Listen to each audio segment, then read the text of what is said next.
అందరికీ నమస్కారం. అయితే ఒక బాధ్యత గల మేయర్గా ఈరోజు గౌరవ ముఖ్యమంత్రి రేవంత్ రెడ్డి గారిని ఆయన నివాసంలో కలవడం జరిగింది. 3 ఇష్యూస్ మీద. ఒకటేమో స్టాండింగ్ కమిటీ ఎలక్షన్స్ గురించి, రెండోదేమో జనరల్ బాడీ కండక్ట్ చేయాలి అన్న విషయంలో, మూడోది రివ్యూ మీటింగ్స్ గురించి. అయితే ఆయన కూడా నావన్నీ విన్నాక చాలా సానుకూలంగా స్పందించారు. మీ అందరికీ కూడా తెలుసు, ఒక standing committee elections every year కూడా జరగాలి.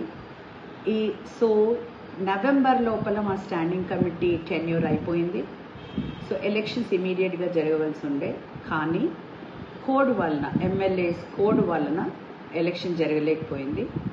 అదేవిధంగా జనరల్ బాడీ మీటింగ్ కూడా మాది ఆగస్ట్ లాస్ట్ అయింది. Every 3 months general body meeting కూడా జరగవలసింది. అయితే ఇప్పటి వరకు 5 months కూడా అయిపోయింది, జనరల్ బాడీ మీటింగ్ జరగలేదు.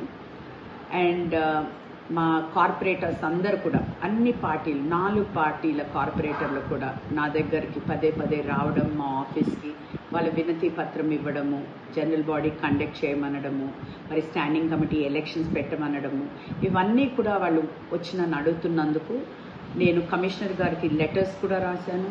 నిన్న కూడా ఒక లెటర్ పంపించాను. ఇప్పటి వరకు కూడా మాకు ఏమీ రెస్పాన్స్ రాలేదు. కాబట్టి నేను స్వయంగా ఈరోజు గౌరవ ముఖ్యమంత్రి గారిని కలవడం జరిగింది.